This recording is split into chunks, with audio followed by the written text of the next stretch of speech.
Hi. இன்றைக்கி video வந்துட்டு பார்த்தீங்கன்னா 6:30 மணிக்கு ரிலீஸ் பண்ணல. 2 நாளாக தொடர்ந்து 6:30க்கு கரெக்டாக ரிலீஸ் பண்ணிட்டேன். பட் ஆனால் இன்றைக்கி வீடியோ 6:30க்கு ரிலீஸ் பண்ணல. ஸோ ரீசன் என்ன வந்துட்டு பார்த்தீங்கன்னா, இன்றைக்கி அடல்ட் கண்டென்ட் போடலாம் அப்படின்ட்டு. பட் நீங்கள் நினைக்கிற மாதிரி 18+ ஸ்டோரிஸ், 18+ கில்மா ஸ்டோரிஸ் அதெல்லாம் எதுவும் கிடையாது. இது வந்துட்டு பார்த்தீங்கன்னா ஒரு கன்ஃபஷன் பேஜ்லேருந்து எடுத்தேன் அந்த மாதிரி சொல்லிக்கலாம். நம்ம இன்ஸ்டாலேலாம் சர்ச் பண்ணோம்னா டிசிஎஸ் கன்ஃபஷன்ஸ் பேஜ்லாம் இருக்கும். ஸோ அந்த மாதிரி ஒரு கன்ஃபஷன்ஸ்னு வச்சுக்கலாம். பட் ஆனால் நான் எடுத்துகிட்டு ட்விட்டர்லேருந்து எடுத்திருக்கேன். ஓகேங்களா? ஸோ போயிடலாம், கண்டென்ட்டுக்குள்ளே போயிடலாம் டேரெக்டாக. 2 டாபிக். ஒரு டாப்பிக்கில் ஒரே ஒரு விஷயம் தான் இருக்குது. 2வது டாப்பிக்கில் கொஞ்சம் நிறையா இருக்குது. ரிலேஷன்ஷிப் ரிலேட்டடாக தான் இருக்குது. ஸோ ஃபஸ்ட் ஒன்று வந்துட்டு பார்த்தீங்கன்னா, watch your reality check after getting married. கல்யாணம் பண்ணதுக்கப்புறம் ஒரு ரியாலிட்டி செக் என்னன்னு நீங்கள் தெரிஞ்சுக்கிட்டீங்க. அது வரைக்கும் அந்த ஒரு ரியாலிட்டியை நீங்கள் இது வரைக்கும் ஃபேஸே பண்ணியிருக்க மாட்டீங்க. அந்த மாதிரியான ஒரு ப்ராப்ளமே நீங்கள் ஃபேஸ் பண்ணியிருக்க மாட்டீங்க. ஸோ ஃபஸ்ட்டு ப்ராப்ளம் நீங்கள் என்ன ஃபேஸ் பண்ணீங்க அப்படிங்கிறது தான் கொஸ்டின். அதுக்கு டுலெப்பே மைக்கேல் அப்படிங்கிறவர் என்ன போட்டிருக்கார் அப்படின்னா, ஒரு கல்யாணத்துக்கு முன்னாடி வரைக்கும் வந்து பார்த்தீங்கன்னா ஒரு பெருசாக தூங்க ஆரம்பித்தார்னா, பொதுவாகவே ஜென்ஸு படுத்துட்டாங்க, நைட்டு படுத்தாச்சு அப்படின்னா காலையில் எத்தனை மணிக்கு எந்திரிக்கணும் அலாரம் வைக்கிறாங்களோ, இல்லை எத்தனை மணிக்கு ரெகுலராக எந்திரிக்கிறாங்களோ அந்த டைமுக்கு மட்டும் தான் எந்திரிப்பாங்க, மற்ற டைமில் எந்திரிக்க மாட்டாங்க. ஸோ இந்த டுலெப் மைக்கேலுங்கிறவர் கல்யாணம் பண்ணியாச்சு. ஒய்ஃபை கூப்பிட்டு வந்து ஃபஸ்ட் புது வீட்டில் தங்க ஆரம்பித்தாச்சு. ஸோ தங்க ஆரம்பிச்சதுக்கப்புறம் நடுராத்திரியில் ஒய்ஃப் வந்துட்டு, என்னங்க எந்திரிங்க ஏதோ கிச்சனில் வந்துட்டு உருட்டுற சத்தம் கேட்குது, என்னென்னு போய் பாருங்க அப்படி. அதெல்லாம் ஒன்றும் கிடையாது, பேசாமல் படுத்தூங்கு. வழக்கம் போல் எல்லா ஆம்பளைகளும் சொல்கிற மாதிரி இந்த மைக்கேலும் சொல்லி ஒய்ஃபை படுத்தூங்க வைக்க ட்ரை பண்ணியிருக்காரு. பட் ஆனால் திருப்பியும் ஒய்ஃப் 2 நிமிஷத்துலேயே திருப்பி எழுப்பி விட்டு, எனக்கு திருப்பி சவுண்டு கேட்குதுங்க அப்படின்னு சொல்லி சொன்ன உடனே மைக்கேல் எந்திரிச்சு, ஐயோ குடிச்சிட்டு வளராத அப்படின்னு எந்திரிச்சு உட்கார்றாரு. மைக்கேலுக்கு சவுண்டு கேட்குது. உடனே மைக்கேல் ஒரு செகண்ட் யோசனை பண்ணுறார். அவர் வந்துட்டு கிறிஸ்டின் இல்லையா? ஸோ என்ன பண்ணலான்னு பிளான் பண்ணுறாரு. ஓகே, ஹோலி வாட்டர் எடுத்து எல்லா பக்கம் தெளிச்சுட்டு போட்டு ஆஃப் பண்ணிட்டு வந்துடலாம். ஆக்சுவலாக சவுண்ட் எங்கேருந்து வருதுன்னா கிச்சன்லேருந்து வருது. பாத்ரூம்லாம் உருண்டுக்கிட்டு இருக்க சவுண்டு வருது. ஹோலி வாட்டர் எடுத்துட்டு கிச்சன் பக்கம் போய் லைட் ஆன் பண்ணுறாரு. பார்த்தா எலி 2-3 எலி அந்த பக்கம் இந்த பக்கம் சுற்றிட்டு இருக்கு. ஸோ நைட்டு நம்ம பாத்திரம் கழுவாமல் அப்படியே வாஷ் பேஷனில் அப்படியே வச்சுட்டு நம்ம தூங்கணும் அப்படின்னா கரப்பாம்பூச்சி, எலி இதெல்லாம் வரத்தான் செய்யும். ஓகேங்களா? அது கொஞ்சம் வசதியுள்ள வீடுன்னா கரப்பான் பூச்சியோடு முடிஞ்சிடும். ஓகேங்களா? வசதி குறைவாக இருக்கிற வீடாக இருந்தது அப்படின்னா எலி கண்டிப்பாக வந்துடும். ஓகேங்களா? அப்போ நம்ம வாஷ் பேஷன் அந்த பேசினில் எதையுமே வைக்கக்கூடாது. நைட்டே எல்லாத்தையும் கழுவி வச்சு தான் படுத்துக்கணும். ஆனால் மோஸ்ட் ஆஃப் த டைம் நம்ம யாரும் பண்ண மாட்டோம். ஸோ அந்த பேசினில் இருந்த பொருள்லாம் அப்படியே இருந்ததுனால எலி அந்த வீட்டுக்குள்ளே வந்து எல்லா பாத்திரத்தையும் உருட்டி அதுக்கு வேணுங்கிற சாப்பாடை சாப்பிட்டுக்கிட்டு இருந்திருக்கு. இது இத்தனை நாளாக அந்த மைக்கேலுக்கு தெரியல. ஏன்னா மைக்கேல் தனியாக இருந்திருக்கிறாரு, நிம்மதியாக தூங்கிட்டு இருந்திருக்காரு. இப்போ புதுசாக ஒய்ஃபோட தங்க ஆரம்பிக்கிறப்ப தான் ஒய்ஃபுக்கு லேடிஸ்னாலே சுற்றி என்ன நடக்குதுங்கிறதெல்லாம் காதில் வாங்கிட்டே இருப்பாங்க இல்லையா? ஸோ அதனால் அவங்களுக்கு காதில் விழுந்துருச்சு. எலி போட்டு செக் பண்ணுறப்ப தான் தெரியுது அது எலியோட பிரச்சனை அப்படிங்கிறது. ஸோ இது ஒன்றும் பிரச்சனை இல்லாமல் எலி தான் நாளைக்கு வேஸ்ட் வச்சு நான் கொண்டுறேன், இன்றைக்கி நீ பேசாமல் தூங்குன்னு சொல்லி 2 பேர் திரும்பி படுத்து தூங்கிட்டாங்க. ஸோ இது வந்துட்டு ஆக்சுவலாக ஒரு ரியாலிட்டி செக் தான். இத்தனை வருஷமாக நடந்த ஒரு பிரச்சனை நம்ம கண்ணுக்கே தெரிஞ்சிருக்காது. கல்யாணம் பண்ணதுக்கப்புறம் தான் அந்த பிரச்சனை நம்ம கண்ணுக்கே தெரிஞ்சிருக்கு. காலக்குடுமை ஆம்பளைகளோட வாழ்க்கையை பார்த்தீங்களா இல்லையா? கண்ணுக்கு தெரியாமல் பல பிரச்சனைகள் இருந்திருக்கு. அந்த பிரச்சனைகளை பற்றி கவலையே படாமல் நிம்மதியாக வாழ்ந்துக்கிட்டு இருந்திருக்காங்க. ஆனால் கல்யாணம் பண்ணி வந்ததுக்கப்புறம் தான் கண்ணுக்கு தெரியாத பல பிரச்சனைகள், இதெல்லாம் ஒரு பிரச்சனைனே நம்ம தெரிஞ்சுக்க ஆரம்பிச்சிருக்கிறோம். ஓகே, அடுத்தது வந்துட்டு பார்த்தீங்கன்னா, people were asked what's a secret you will never tell your spouse. உன்னுடைய கணவனோ மனைவியோ, அதாவது உன்னுடைய துணைவனோ துணைவியோ, ஓகேங்களா, அவங்கக்கிட்ட நீ இது வரைக்கும் மறைச்ச ஒரு விஷயம் என்ன? ஓகே, ஸோ அதுக்குண்டான ரிப்ளைஸ் என்னென்னலாம் வந்திருக்குன்னு பார்த்தீங்கன்னா, ஒருத்தர் போட்டிருக்காரு. ஆக்சுவலாக ஒருத்தர் வந்துட்டு அவங்க ஒய்ஃபோட மாமியார் வந்துட்டு அவங்களுடைய ஃபேமிலிக்குள்ளே நிறையா ப்ராப்ளம் உண்டு பண்ணிகிட்டே இருக்காங்க.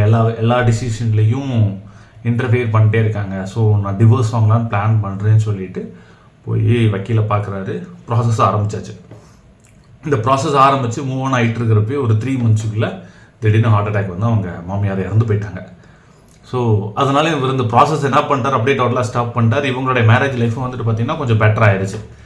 ஸோ இது இது கேட்குறதுக்கு ஃபன்னியாக இருந்தாலும் சரி, கேட்குறதுக்கு கொஞ்சம் கொஞ்சம் சோகமான நிகழ்வு ப்ளஸ் எவ்வளோ டார்ச்சர் அனுபவிச்சிருக்காரு அப்படிங்கிறதெல்லாம் நம்ம நினச்சி பார்த்தோம் அப்படின்னாலும் இந்தியாவில் தமிழ்நாட்டில் இதெல்லாம் ஃபேஸ் பண்ணாத ஆம்பளைங்களே கிடையாதுப்பா.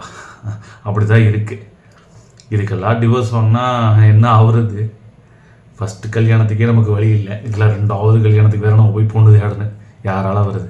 சரி, ஓகே. அடுத்த விஷயம் வந்துட்டு பார்த்திங்கன்னா அகைன் அதே தான், நம்ம ஸ்போர்ட்ஸ் கிட்டேருந்து மறைச்ச ஒரு விஷயம். இவர் வந்து பார்த்திங்கன்னா மாஸ்டர்ஸ் ப்ரோக்ராம் பிஜி படிச்சுட்டு இருக்கிறாரு. ஸோ ஒரு ஒய்ஃபை வந்துட்டு லவ் பண்ணி கல்யாணம் பண்ணுறாருன்னு வச்சுக்குவோம், ஓகேங்களா? பட் ஆனால் இவங்க ஒய்ஃப் என்ன நினச்சி, இந்த பிஜி படிச்சுட்டு இருந்தவர் என்ன பண்ணார், பிஜி ட்ராப் பண்ணிட்டு தான் ஒரு ஒய்ஃபை கல்யாணம் பண்ணிக்கிறாரு. ஸோ இவங்க ஒய்ஃப் என்ன நினச்சிக்கிட்டாங்க அப்படின்னா, அந்த காலேஜில் இருக்கிற ப்ரொஃபஸரோட ஒய்ஃப் கூட இவருக்கு அஃபேர் இருந்திருக்கு. பிஜியில் இவருக்கு ஒரு டீச்சர் இருப்பார் இல்லையா, அந்த டீச்சரோடைய ஒய்ஃப் கிட்டக்க இவருக்கு அஃபேர் இருந்திருக்கு. அதனால தான் பிஜி ப்ரோக்ராம் பாதிலே ஸ்டாப் பண்ணிவிட்டு ஓடி வந்து என்னை கல்யாணம் பண்ணிக்கிட்டாரு அப்படின்னு நினச்சிக்கிட்டு இருந்துருக்குறாங்க. பட் ஆனால் ஆக்சுவலான ரீசன் என்ன அப்படின்னு பார்த்தீங்கன்னா, அவர் சொல்கிறாரு, அந்த கேம்பஸில் ஒரு கொலை நடந்திருக்கு, மர்டர் நடந்திருக்கு. அந்த மர்டருக்கும் இவருக்கும் சம்மந்தம் இருக்குன்னு சொல்லி எஃப்ஐஆர் ஃபைல் பண்ணியிருக்காங்க, ஓகேங்களா? ஸோ அதுக்கு பயந்துட்டு தலைவர் ஓடி வந்து ஃபஸ்ட்டு கல்யாணத்தை பண்ணிட்டார். ஸோ அந்த பிரச்சனையை சமாளிக்கிறதுக்கு பதிலாக புதுசாக இன்னொரு பிரச்சனைக்குள்ளே என்டர் ஆகிட்டாருங்கிறத நினச்சா தான் கொஞ்சம் பாவமாக இருக்குது. பட் ஆனால் அஃப்கோர்ஸ் இந்த பிரச்சனை 25 வருஷம் முன்னாடி நடந்ததாமா. ஸோ எல்லாமே முடிஞ்சு எல்லாருமே செத்து போயிட்டாங்க. இப்போ அவர் ஒய்ஃப் மட்டும் தான் இருக்காங்கங்கிறதுனால இவருக்கு இந்த பிரச்சனை கிடையாது. அந்த கேம்பஸில் நடந்த பிரச்சனைகளுக்கு உண்டான ஆட்கள் எல்லாருமே இறந்து போயிட்டாங்கங்கிறதுனால இப்போ இவர் தைரியமாக போட்டிருக்காரு. தாத்தா ஆனால் வெயிட்டான தாத்தா தான். ஓகே. அப்புறம் இது வந்துட்டு ஒரு லேடி, இத்தனை நாளாக நான் பார்த்தது எல்லாமே ஒரு ஜென்னோட கன்ஃபெஷன், ஒரு ஆம்பளையோட கன்ஃபெஷன், இல்லை ஒரு சீக்ரெட்ஸ். இப்போ ஒரு லேடியோட சீக்ரெட்டு. ஸோ இந்த லேடியும் அவங்களுடைய அம்மாவும், அதாவது மாமியாரும் அவங்களுடைய பொண்ணும் ரொம்ப க்ளோஸ் போல். ஸோ கல்யாணம் பண்ணதுக்கப்புறமும் 2 பேரும் க்ளோஸாக இருந்திருக்காங்க. ஒரு ஸ்டேஜில் மாமியார் இறந்து போயிட்டாங்க, அதே ஸ்டோரி மாதிரி. பட் ஆனால் இந்த ஸ்டோரியில் என்ன ஆகிப்போச்சு அப்படின்னா, இந்த பொண்ணுக்கு அவங்க அம்மா மேலே இருந்த அதீத பாசத்தால் ரொம்ப டிப்ரெஷன் ஆகி செத்தரலான்னு முடிவு பண்ணிட்டாங்க, ஓகேங்களா? சூசைட் பண்ணிக்கலாம் அப்படின்னு முடிவு பண்ணிட்டாங்க. ஸோ ஹஸ்பண்டு குழந்தைங்க இவங்கெல்லாம் பெட்ரூமில் இருக்காங்க, இவங்க கிச்சனுக்கு போயிட்டு செத்தரலாம் அப்படின்னு சொல்லிட்டு கேஸ்லாம் ஆன் பண்ணி விட்டாங்க. ஸோ அந்த சமயத்தில் இவருடைய ஹஸ்பண்ட் வந்துட்டு ஏதோ கத்திருக்கிறாரு. இவங்களும் அவசர அவசரமாக ஓடி போய் பார்த்துருக்குறாங்க. பார்த்தா ஹஸ்பண்டு ஏதோ தூக்கத்திலே நடந்திருக்கிறாரு. ஃபஸ்ட்டு நடந்துட்டு திருப்பி போய் படுத்துட்டார். படுத்தவர் என்ன பண்ணியிருக்காரு, பெருசாக பாம்பு போட்டார், ஓகேங்களா? தூய தமிழ் எனக்கு எப்படி சொல்கிறதுன்னு தெரியல. பட் ஆனால் நம்ம சர்க்காஸ்டிக்காக சொல்லணும்னா பாம்பு போட்டான்டான்னு சொல்லுவோம் இல்லையா, அந்த மாதிரி தூக்கத்திலே பாம்பு போட்டிருக்காரு. அது வந்துட்டு பார்த்திங்கன்னா ஜஸ்ட் ஃப்ராக்ஷன் ஆஃப் செகண்டெல்லாம் இல்லை, அது ஒரு 3-4 செகண்டுக்கு போயிருக்கு. அதுக்கப்புறம் அவங்க ஒய்ஃப் விழுந்து சிரிச்சிருக்காங்க. சிரித்ததுக்கப்புறம் சூசைட் பண்ணுற எண்ணம் வந்துட்டு அவங்கள விட்டு போயிடுச்சு. ஸோ ஆக்சுவலாக அவங்க அம்மா இறந்ததுக்கப்புறம் இந்த மாதிரி சந்தோஷமாக வாய் விட்டு சிரித்தது வந்துட்டு பார்த்திங்கன்னா ரொம்ப நாள் ஆச்சாமா, சிரிக்கவே இல்லையாமா. பட் இந்த ஒரு மொமெண்ட்டுக்கு அப்புறம் அவங்க விழுந்து சிரிச்சிருக்காங்க அப்படின்னுங்கிறதுனால, சிரித்ததுனால என்ன ஆகி போச்சுன்னா அந்த சூசைடுங்கிற தாட் அவங்கள விட்டு போயிடுச்சு. ஸோ ஆம்பளை உண்மையிலுமே நம்ம பெருமைப்படணும். நம்ம தூக்கத்தில் கூட ஒரு பிரச்சனையை வந்துட்டு சால்வ் பண்ணுறோம். பிரச்சனைன்னு சொல்ல முடியாது, நம்மளுடைய ஒய்ஃபோடைய கவலைகளை நம்ம துடைத்திரிகிறோம். ஓகே. ஸோ அடுத்தது வந்துட்டு பார்த்திங்கன்னா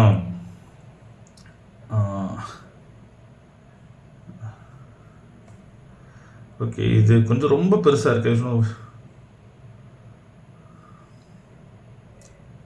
இது ஆக்சுவலாக கன்ஃபெஷன் கிடையாது. இது வந்துட்டு அமெரிக்காவில் ரெகுலராக நடக்கிற ஒரு விஷயம். அமெரிக்காவில் வந்துட்டு இது நம்ம ஊரில் எப்படி DMart, Lulu mall, express avenue இதெல்லாம் இருக்கும். எக்ஸ்பிரஸ் அவென்யூவோட பெரிய இஷ்யூஸ் கிடையாது. டிமார்ட், லுலு மாலில் என்னென்னா கார் நம்ம வெளியில் பார்க் பண்ணிட்டு தான் உள்ளார போவோம். எக்ஸ்பிரஸ் அவென்யூ இந்த மாதிரி மால்ஸ் போனோம்னா மால் வந்துட்டு அண்டர் கிரவுண்ட் பார்க்கிங் இருக்கும். மோஸ்ட்லி நம்ம குழந்தைங்கள விட்டுட்டு போக மாட்டோம் அண்டர் கிரவுண்ட் பார்க்கிங்லாம். பட் ஆனால் இந்த ஓப்பன் பார்க்கிங்கில் வந்துட்டு பார்த்திங்கன்னா நிறைய பேர் குழந்தைகளை விட்டுட்டு போவாங்க, செல்ஃபோன் விளையாண்டுக்கிட்டு நான் வந்துடுறேன்னு சொல்லிட்டு விட்டுட்டு போவாங்க. இது வந்துட்டு பார்த்திங்கன்னா ஃபாரினில் ரொம்ப ஃப்ரீக்வெண்ட்டாக நடக்கும். இவங்க இந்த லேடி, இது ஒரு லேடியோடைய கன்ஃபெஷன் தான். இவங்க வந்துட்டு குழந்தைய விட்டுட்டு பக்கத்தில் இருக்க அந்த ஒரு ஷாப்பிங் சென்டருக்கு போயிருக்காங்க. யூஸ்வலாக அமெரிக்காவில் ஷாப்பிங் சென்டர்னு போனாலே மினிமம் 2 to 3 hours 4 hours. நம்ம டிமார்ட்டு லூலு மால்னு போனாலே மினிமம் எதுவுமே வாங்கலைன்னா கூட 2 மணி நேரம் ஆயிருங்க. டிமார்ட்டு கூட கம்மியாக தான் ஆகும். ஒரு 3/4 மணி நேரத்துல 1 மணி நேரத்தில் வெளில வந்துடலாம். ஏதோ ஒன்று வாங்கிட்டு இல்லை வாங்காமலே வந்துடலாம். ஆனால் லூலுலாம் போனீங்கன்னா மினிமம் 2 மணி நேரம் ஆயிடும். ஓகேங்களா? நீங்கள் வாங்குறீங்களோ வாங்கலையோ சும்மா அப்படியே எல்லாத்தையும் ஜாலியாக பார்த்துட்டு போனீங்கனாலே 2 மணி நேரம் ஆகிடும். ஸோ இது வந்துட்டு பார்த்திங்கன்னா அமெரிக்காவில் இந்த மாதிரி ஃப்ரீக்வெண்ட்டாக நடக்கும். நிறைய இது நம்ம லூலு மாலே சின்னது, ஓகேங்களா, டிமார்ட்டே சின்னது, அதோட பெருசாக இருக்கும் ஃபாரினில் இருக்க ஷாப்பிங் சென்டர்ஸ் எல்லாம். ஸோ இந்த மாதிரி விட்டுட்டு போயிட்டாங்க உங்கள் குழந்தைய, ஓகேங்களா. வயசு எவ்வளோ வயசுன்னு போடல, பட் ஆனால் விட்டுட்டு போயிட்டாங்க. விட்டுட்டு உள்ளார ஷாப்பிங் சென்டருக்குள்ளே போயிட்டாங்க. போயிட்டு ஒரு 10 minutes இவங்க மாமனாரும் மாமியாரோ கால் பண்ணியிருக்காங்க. குழந்தை எப்படி இருக்குன்னு கேட்டிருக்காங்க. குழந்தை நல்லா இருக்குன்னு சொல்லிட்டு அப்புறம் தான் அவங்களுக்கு ஸ்ட்ரைக் ஆகிருக்கு. குழந்தைய நம்ம கார்லேயே விட்டுட்டு வந்துருக்கோன்ட்டு வேகமாக ஓடி போய் கார்லேருந்து குழந்தைய கூப்பிட்டுட்டு திருப்பி ஷாப்பிங் சென்டர் போயிருக்காங்க. ஸோ இது ஆக்சுவலாக வந்துட்டு பார்த்திங்கன்னா ஒரு 10 நிமிஷம் தான் விட்டுருக்காங்க. 10 நிமிஷத்துலேயே உங்களுக்கு அந்த பயம் வந்துருச்சு. குழந்தை இருக்குனுங்கிறதே அவங்க மைண்டில் இல்லை, ஓகேங்களா. இது ஏன் அமெரிக்காவில் ஃப்ரீக்வெண்ட்டாக நடக்கும்னு சொன்னோன்னா, இது வந்துட்டு அமெரிக்காவில் 2nd degree 3rd degree மர்டரில் வரும், ஓகேங்களா. இதனால் வருஷத்துக்கு குறைஞ்சபட்சம் ஒரு 4-5 ஒரு ஸ்டேட்டுக்கு, ஓகேங்களா, ஒரு ஸ்டேட்டுக்கு நான் சொல்கிறேன், அமெரிக்காவில் மொத்தம் 50 ஸ்டேட் இருக்குது. ஒரு ஸ்டேட்டுக்கு மினிமம் வருஷத்துக்கு 4-5 அம்மாக்களாவது இந்த மாதிரி 2nd degree 3rd degree murder சார்ஜில் அரெஸ்ட் பண்ணி ஜெயிலுக்கு போடுறாங்க. ஸோ அவங்க வந்துட்டு பார்த்திங்கன்னா மறந்துடுறாங்க. பர்ச்சேஸ்ன்னு போகிறப்போ, ஷாப்பிங்குன்னு போகிறப்போ லேடிஸ் நிறைய விஷயங்களை மறந்துடுறாங்க. கையில் பணம் இருக்கிறதவே மறந்துடுவாங்க, நிறைய விஷயத்த வாங்கிடுவாங்க, ஓகே. ஸோ பட் ஆனால் இந்த மாதிரி குழந்தைங்க இருக்கிற விஷயத்தையே ஃபாரினில் மறந்துடுவாங்க அப்படிங்கிறது தான் உண்மை. ஸோ நம்ம ஊர் அந்த கல்ச்சருக்கு இன்னையும் குழந்தைய கார்லேயே விட்டுட்டு போகிற கல்ச்சருக்கு இன்னும் இந்தியன்ஸ் வந்துட்டு இன்னும் ஷிஃப்ட் ஆகலை. பட் ஆனால் இப்போ இருக்க ட்ரெண்ட் இப்படியே போச்சு அப்படின்னா, அதாவது நம்ம கன்சியூமர் பேஸ்டு கண்ட்ரியாக சேஞ்ச் ஆகிட்டு இருக்கோம், ஓகேங்களா. இத்தனால நம்ம சேவிங்ஸ் பேஸ்டு கண்ட்ரியாக இருந்தோம். 4 காசு சம்பாரிச்சோன்னா 3 காசு சேர்த்தோ 1 காசு தான் செலவு பண்ணுவோம். பட் ஆனால் இப்போ இருக்கிறதுல நம்ம 4 காசு சம்பாரிச்சோன்னா 5 காசு செலவு பண்ணுறோம், 1 காசு கடன் வாங்கிட்டு இருக்கோம், ஓகேங்களா. ஸோ இப்போ நம்ம கன்சியூமர் பேஸ்டு ஒரு கண்ட்ரியாக சேஞ்ச் ஆகிட்டு இருக்கிறதுனால இந்த மாதிரியான விஷயங்கள் நிறையா நடக்கும் இனிமேல் ஃப்ரீக்வெண்ட்டாக இது ஆல்ரெடி 1-2 நடந்துருச்சு இந்தியாவிலேயே. இது இன்னும் நிறையா நடக்கும் அப்படிங்கிறத தான் நான் சொல்கிறேன். இது வந்துட்டு ஆக்சுவலாக கன்ஃபெஷனாக இருந்தாலும் இது வந்துட்டு ஒரு சிந்திக்க வேண்டிய கன்ஃபெஷன். அடுத்த விஷயம் வந்துட்டு பார்த்திங்கன்னா,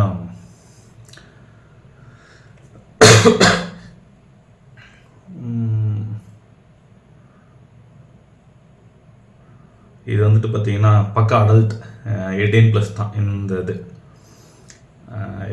இது என்னென்னா, ஒரு லேடி சொல்லியிருக்காங்க, அவங்களுக்கு வந்துட்டு ஒரு நாளைக்கு 3-4 தடவை மேட்டர் பண்ணணும், ஓகேங்களா. பட் ஆனால் ஜென்ஸை பொறுத்த வரைக்கும் ஒரு நாளைக்கு 1 தடவை பண்ணால் 2 தடவை பண்ணாலே இட்ஸ் கின்னஸ் வேர்ல்ட் ரெக்கார்டுன்னு சொல்லலாம், ஓகேங்களா.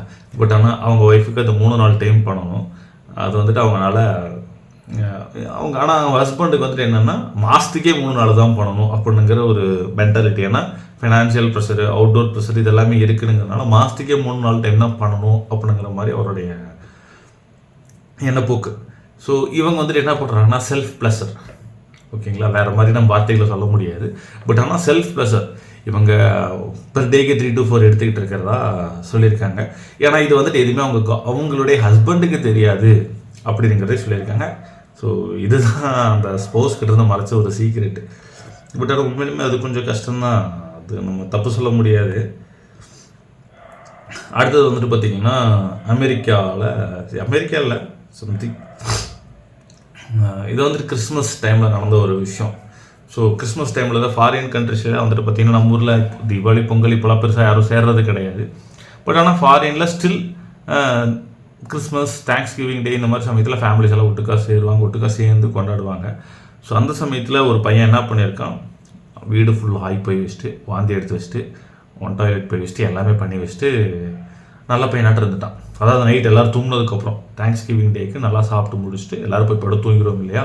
ஸோ தூங்கினதுக்கப்புறம் இந்த பையன் எந்திரிச்சு எல்லா ரூம்லேயும் பாத்ரூம் போய் வச்சு வாந்தி எடுத்து சும்மா கிடைக்கிற இடத்துல எல்லாம் எல்லாத்தையும் பண்ணி வச்சு போட்டு எதுவுமே பண்ணாத மாதிரி திருப்பி போய் படுத்து தூங்கிட்டான்.